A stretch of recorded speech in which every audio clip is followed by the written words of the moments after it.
Three town police స్టేషన్లో senior advocate Seshadri మృతి ఎన్నో అనుమానాలు ఉన్నాయి. పోస్టుమార్టం కరించలేని పోలీసులు అంటూ నిన్నంతా లాయర్లు పెద్ద ఎత్తున ధర్నా నిరసన కార్యక్రమం చేపట్టిన విషయం మనందరికీ తెలుసు. కానీ ఈరోజు పెద్ద ఎత్తున లాయర్లు కోర్టును బాయ్కాట్ చేసి ఈరోజు అనంతపురం క్లాక్ టవర్ సర్కిల్లో ట్రాఫిక్ను కూడా ఒకసారి నిర్బంధించారు. మాకు న్యాయం జరగకపోతే ఎంత దాకైనా పోవడానికి సిద్ధంగా ఉన్నామంటూ కూడా ఇక్కడ మనం ప్లకార్డ్ చూస్తున్నాం. సీనియర్ న్యాయవాది శేషాద్రి మరణంపై సమగ్ర విచారణ చేపట్టి కారణమైన త్రీ టౌన్ సిఐ మరియు పోలీస్ సిబ్బందిపై చట్టపరమైన చర్యలు తీసుకోవాలంటూ కూడా సీనియర్ అడ్వకేట్లందరూ కూడా ఇక్కడ చూస్తున్నాం. మనం ఇక్కడ ట్రాఫిక్ కూడా చూస్తున్నాం. ట్రాఫిక్ కూడా పెద్ద ఎత్తున ఒకసారి నిలిచిపోయిన పరిస్థితి చూస్తున్నాం. ఇక్కడ అందరూ కూడా బార్ అసోసియేషన్ మొత్తం ఈరోజు కోర్టు బాయ్కాట్ చేసింది. కేసులు కూడా తీసుకోకుండా ఉన్నారు. ఇక్కడ మేడం మీ డిమాండ్ ఏంటి? శేషాద్రి గారికి న్యాయం జరగాలండి, వాళ్ళ ఫ్యామిలీకి కూడా న్యాయం జరగాలి. ఆయన సిఐ గారు చంపారని చెప్తున్నారు. సిఐ గారు ఒత్తిడి చేయడం మూలానే ఆయన చనిపోయారు. కాబట్టి ఆయనకైతే న్యాయం జరగాలి, ఆయన ఆత్మకు శాంతి కావాలి. శేషాద్రి గారు చాలా మంచి న్యాయవాది. మరి ఆయనకు ఇటువంటిది జరగడం అనేది చాలా బాధాకరమైన విషయం. దీంట్లో ఇన్వాల్వ్ అయిన వ్యక్తులందరినీ, కల్ప్రిట్స్ అందరినీ కూడా వెంటనే అరెస్ట్ చేసి ఆయనకు న్యాయం చేయవలసిందిగా, ఆయన ఆత్మకు శాంతి చేకూర్చవలసిందిగా కోరుచున్నాం. శేషాద్రి మరణంపై పోస్ట్ మార్టానికి ఎందుకు అంత లేట్ చేశారు? మామూలుగా ఏదైనా అనుమానం ఉంటే అంతెందుకు, చనిపోయిన వ్యక్తి నెల తర్వాత కూడా ఫోరెన్సిక్ రిపోర్టుకు తీసి కుళ్ళిన శవాన్ని కూడా ఫోరెన్సిక్ రిపోర్టుకు తీసిన పరిస్థితులు ఎన్నో ఉన్నాయి. కానీ ఇక్కడ నిన్న ఉన్న చనిపోయినాడు విత్-ఇన్ అవర్స్లో పోస్ట్ మార్టం చేయమన్నా కూడా ఎందుకు సహకరించలేదు పోలీసులు? నిజంగా చెప్పాలంటే ఏ వ్యక్తికైనా కానీ జస్టిస్ అనేది ఖచ్చితంగా అందాలి. అట్లాంటిది ఒక లాయర్కి ఈరోజు న్యాయం జరగలేదని మేమందరం కూడా భావిస్తున్నాము. ఒక పోలీస్ స్టేషన్ పోయిన వెంటనే ఎవరినైనా విచారించాలన్నప్పుడు పక్కన ఒక లాయర్ అనేది మస్ట్ అండ్ షుడ్గా ఉండాలి. అట్లాంటప్పుడు ఇద్దరు లాయర్లు వాళ్ళు వెంట వెళ్తే వాళ్ళని బయట పెట్టి మరి వాళ్ళు ఫోన్లు లాక్కోవడం ఇది సమంజసం కాదు. నిజంగా పోలీసు వాళ్ళు మాదేమీ తప్పు లేదన్నప్పుడు వాళ్ళ సీసీ ఫుటేజ్ బయట పెట్టాలి. పోస్ట్ మార్టం వాళ్ళే జరిపించాలి, వాళ్ళే నిలబడాలి. నిజంగా వాళ్ళు నిజంలో ఏమీ తప్పు చేయలేనప్పుడు ఈ పొద్దు ఈ విధంగా అడ్డం పడుతున్నారంటే పోలీసుల్లో ఖచ్చితంగా వాళ్ళ యొక్క వైఖరి ద్వంద్వంగా ఉందని మేము భావిస్తున్నాం. డెత్ జరిగింది కాబట్టి మాకు జస్టిస్ జరగాలి, సిఐ గారు వచ్చి మాకు అందరికీ ఎక్స్ప్లెనేషన్ ఇవ్వాలి అని మేము కోరుకుంటున్నాం. ఈ రోజున మంచితనానికి మారు పేరైనటువంటి ఒక మా సహచర న్యాయవాది అయినటువంటి శేషాద్రి గారిని పోగొట్టుకోవడం అనేది మాకు నిజంగా చాలా బాధాకరమైన విషయం అని కూడా సందర్భంగా చేస్తున్నా. ఈ రోజున ప్రజాస్వామ్యంలో ఒక చీకటి రోజుగా చీకటి అధ్యయనంగా మేము చెప్పదలుచుకున్నాం. మేము ఇచ్చినటువంటి కంప్లైంట్ ఏదైతే ఉందో ఆ కంప్లైంట్ డైవర్ట్ చేసి ఈ రోజున పోలీసు వాళ్ళు తను మ్యానిపులేట్ చేసి మేము ఇచ్చిన కంప్లైంట్ తప్పు కంప్లైంట్ వచ్చి ఎఫ్ఐఆర్ను బయట రిలీజ్ చేయడం అనేది ఎంతవరకు సమంజసం అనుకుంటున్నా. ఇక్కడ పోలీస్ రాజ్యం నడుస్తుందా, ప్రజాస్వామ్యం నడుస్తుందా?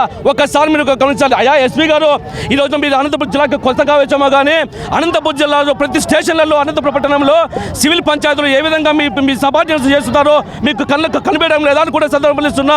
ఈ రోజున సివిల్ పంచాయతీలోనే ఒక్కొక్క సిఐ అయితేనేమో, ఒక్కొక్క ఎస్ఐ అయితేనేమో కోట్లాది రూపాయల అక్రమ సంపాదనతో ఈ రోజున వాళ్ళు ఏ విధంగా లగ్జరీ జీవితం అనుభవిస్తున్నారో మీకు తెలియని విషయం కాదని కూడా సందర్భం చేస్తున్నా. ఇదే విధంగా కొనసాగితే న్యాయవాద ప్రజాస్వామ్యంలో ఒక మేధావి వర్గంగా ఉన్నటువంటి న్యాయవాదుల పైన ఇలాంటి వివక్ష చూపితే ఈ చట్టం అనేది ఎవరి కోసం పనిచేస్తుంది? ఒక సామాన్యునికి మీరు స్టేషన్కి వస్తే మీరు న్యాయం కల్పిస్తారా? ఒక్కసారి మీరు ప్రజాస్వామ్య విలువలను తుంగలో తొక్కుతున్నటువంటి మీ సబార్డినేట్స్ను ఖచ్చితంగా మీరు కంట్రోల్ తీసుకొని మాకు ఆ సిఐ అయితేనేమి, ఆ ఎస్ఐ అయితేనేమి, త్రీ టౌన్లో ఉన్న సహకరించిన మా శేషాద్రి గారి మృతికి కారణమైనటువంటి ప్రతి ఒక్కరిని కూడా సస్పెండ్ చేయకపోతే ఈరోజు ఆల్రెడీ ఆంధ్రప్రదేశ్ రాష్ట్ర వ్యాప్తంగా అన్ని జిల్లాలలో కోర్టు బాయ్కాట్ పిలుపు చేయడం చేస్తున్నారు. ఇది కనీసం దేశం మొత్తం మీద ఉద్రేకంగా తీసుకోవడంలో ఎటువంటి మేము నిర్లక్ష్యం వహించడం కూడా ఈ సందర్భంగా మేము పిలుపుస్తున్నాం. న్యాయవాదులే రోడ్డు ఎక్కితే సామాన్యుల పరిస్థితి అదే సార్, దరిద్రమైన పరిస్థితి ఏర్పడింది. పోలీసులు సివిల్ మర్డర్లో అసలు దూరకూడదు, ఎందుకు దూరారో వాళ్ళు ఆన్సర్ చెప్పాలా. శేషాద్రి సార్కి అన్యాయం ఇట్లా జరిగింది, ఈ సార్కి జరిగింది, రేపు ఏ లాయర్కైనా జరుగుతుంది. లాయర్గా రక్షణ లేకపోతే ఇంకా సామాన్య ప్రజల పరిస్థితి ఎంత దౌర్భాగ్యంగా ఉంటుంది. పోలీసులు చాలా చేస్తున్నారు, ఇది నశించాలని మేము ప్రొటెస్ట్ చేస్తున్నాం. Thank you. నా పేరు రమేష్, అనంతపురం బార్ అసోసియేషన్లో అడ్వకేట్గా జూనియర్గా ప్రాక్టీస్ చేస్తున్నాను. సార్, నిన్నటి దినం నుంచి మా senior advocate Seshadri three town police స్టేషన్కి ఏదో సివిల్ డిస్ప్యూట్ మీద పోయినాడు సార్. కనీసం అక్కడే సిఐ గారు కొట్టడం వల్ల ఎక్కడికే మృతి చెందడం జరిగింది. అయితే అతన్ని మేము పోస్ట్మార్టం కోసం జీజీఎస్ హాస్పిటల్కి తీసుకెళ్తే అక్కడ కనీసం అటాప్సీ శవ పరీక్ష చేయడానికి కూడా కనీసం పోలీసులు సహకరించలేదు. మేము ఉద్యమాలు జీజీఎస్ హాస్పిటల్ ముందే ఎప్పుడైతే మేము ఉద్యమం ప్రారంభించినామో దానికి సపోర్టుగా ఆర్డీఓ గారిని కానీ ఎంఆర్ఓ గారిని లోకల్గా తీసుకొచ్చి రాత్రి 11:45 పోస్ట్ మార్టం జరగడము చూసినాం సార్. ఇలాంటి ప్రజాస్వామ్యంలో మనం బతుకుతున్నాము. న్యాయవాదులకే రక్షణ లేని పరిస్థితి ఉంది సార్. సీనియర్ అడ్వకేటు శేషాద్రిని అక్రమంగా నిర్బంధించి సిఐ కొట్టి చంపడం అనేది వాస్తవము. అందుకు వెంటనే సిఐని అరెస్ట్ చేయాలని కోరుతున్నాము. సీనియర్ న్యాయవాది Valmiki Seshadri police station CI ఛాంబర్లోనే మరణించడం చాలా బాధాకరం. మరి ఈ మరణానికి అనేక అనుమానాలు తావిస్తుంది కాబట్టి పోలీసులు సిఐ గారి రూమ్లో ఉన్నటువంటి సీసీ కెమెరాలకు సంబంధించిన ఫుటేజ్లను బయటికి తీయాలి. మరి అలాగే ఆ రోజు సిఐ గారు వాల్మీకి శేషాద్రి పైన దురుసుగా ప్రవర్తించడం వల్ల ఆయనకి హార్ట్ అటాక్ వచ్చి చనిపోయినాడని చెప్పేసి అక్కడ జూనియర్లు చెప్పడం, మరి కుటుంబీకులు కూడా అదే రకమైనటువంటి ఆరోపణ చేయడం కూడా జరుగుతుంది. ఏది ఏమైనప్పటికీ పోలీసులు రాత్రి వేళల్లో విచారణ పేరుతో శేషాద్రి గారిని పిలిపించడం వల్ల ఆయన ఆ రోజు అకస్మాత్తుగా సిఐ ఛాంబర్లో చనిపోవడం జరిగింది. మరి దీనిపైన కూడా పోలీసులు వెంటనే న్యాయ విచారణ చేపట్టి ఎవరైతే బాధ్యులు ఉంటారో వాళ్ళ మీద కఠిన చర్యలు తీసుకోవాలని చెప్పేసి దళిత గిరిజన సంఘాల జేఏసీగా మేము డిమాండ్ చేస్తూ ఈరోజు అనంతపురం జిల్లా న్యాయవాదులు చేస్తున్నటువంటి ఈ నిరసన కార్యక్రమంలో మేము కూడా ప్రత్యక్షంగా పాల్గొనడం జరుగుతుంది.